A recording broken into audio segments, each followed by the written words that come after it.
Hello and welcome to Santa Reads a Story. Today with special guest Mrs. Claus. Don't forget to like and subscribe to our channel. Okay, let's get ready to read and settle in to our story today, which will be Christmas Day. Ready? I'm ready. Okay. Boys, said Mrs. Howard one morning, looking up from a letter she was reading. I have had a letter from your grandmother. She writes that she is returning to England shortly.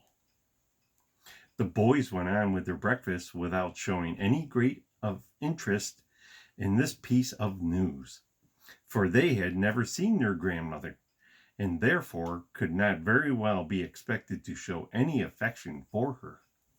Now, Mrs. Howard, the mother of two of the boys, and aunt to the third little fella, was a widow and very poor, and often found it a hard task to provide for her three boys, as she called them.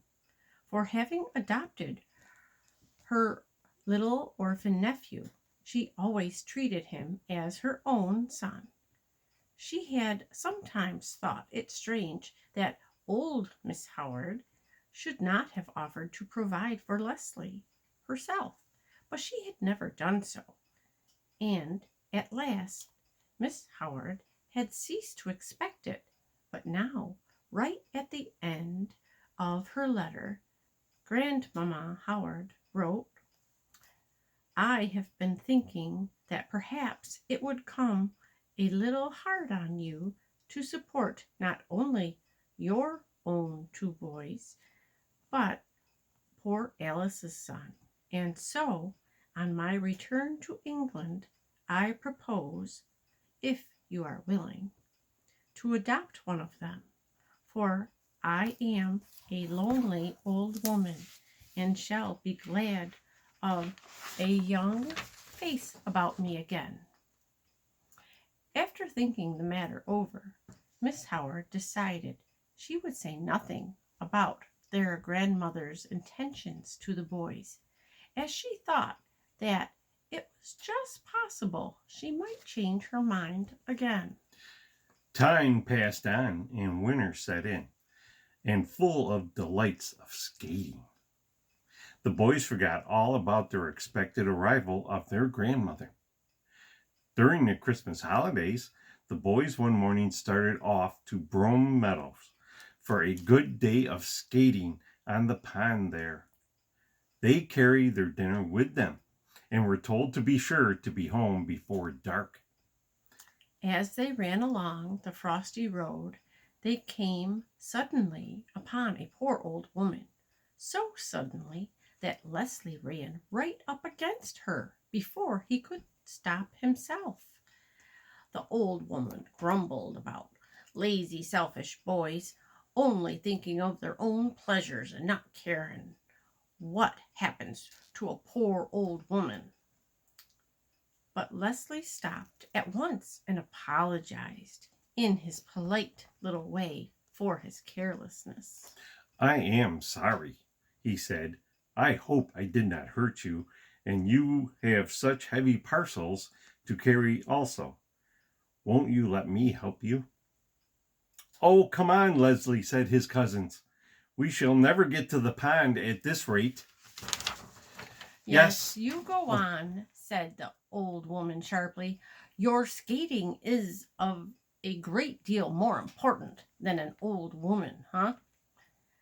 But Leslie's answer was to take the parcels and trudged merrily along beside his companion. On the way to her cottage, the old woman asked him all sorts of questions about himself and his cousins, and then, having reached her cottage, dismissed him with scarcely a thank you for the trouble he had taken. But Leslie did not take it much to heart. He raced along, trying his hardest to overtake his cousins before they reached the pond, and was soon skimming about with the rest of them. Squire Leholm, in whose grounds the boys were skating, afterwards came down to the pond to watch the fun, and being a kind-hearted old gentleman, offered to give a prize of a new pair of skates to the boy who should win the greatest number of races. As it was getting late, it was arranged that the racing should come off on the following day, and the squire invited all the boys who took part in it to come up to his house to a substantial tea after the fun was over. How delighted Leslie was, for he was a first-rate skater, and he did so want a new pair of skates. But the squire's skates were not worn by him, for on the following day, as he and his cousins were on the way to the pond, they came across the queer old woman who had met on the previous day. She was sitting on the ground and seemed to be in great pain. The boys stopped to ask her what ailed her, and she told them that she had slipped and twisted her ankle, and was afraid that her ankle was sprained, for she could not bear to put it on the ground. You mustn't sit there in the cold, said Leslie. Come, try and get up, and I will help you home. Oh, Leslie, cried both his cousins. Don't go. You'll be late for the races and lose your chance of the prize. Poor Leslie. He turned first red, then white, then said in a husky tone of voice, Never mind, you go on without me.